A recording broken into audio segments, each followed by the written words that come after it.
wouldn't have had much to say. I appreciate that. Appreciate that. Let me first begin by thanking you all, and again, I'm going to speed things up a little bit because a lot has been said here, and I don't want to keep you much longer. But I did want to express my appreciation for all of you taking this time to be with me and my family.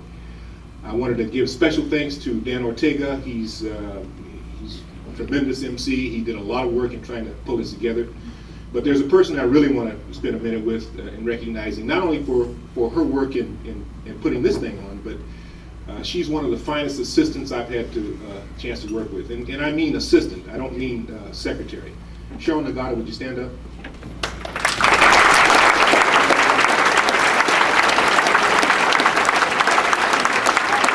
Before you fully understand the significance and the relationship that you have with somebody that you work with on a regular basis.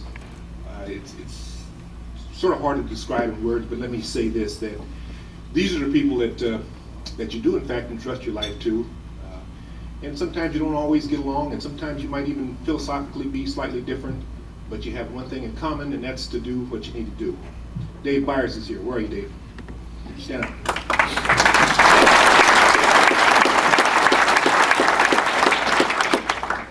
Learn how to drive recklessly from Dave.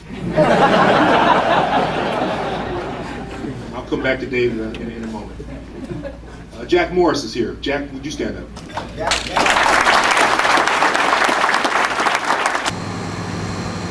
One of my other favorites is here too, and I'm really kind of reaffirmed when I see him losing lots and lots of hair and so forth. Ken Casino, would you stand up?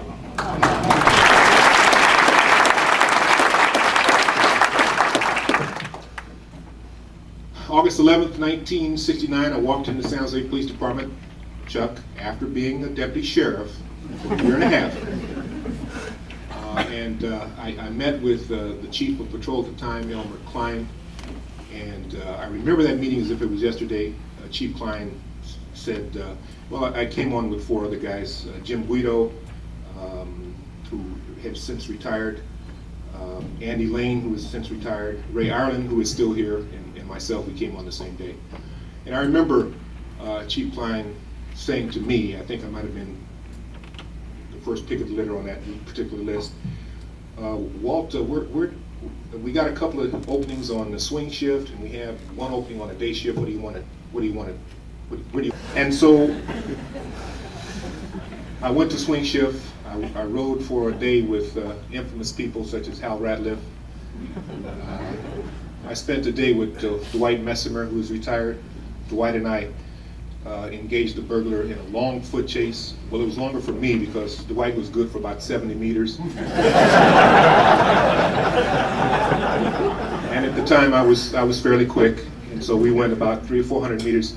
This kid had broken into the Five Wounds Church there on Santa Clara and 101, and so we had some fun. The point I'm making, though, is the very first week that I was here, I realized that I was in a very special organization.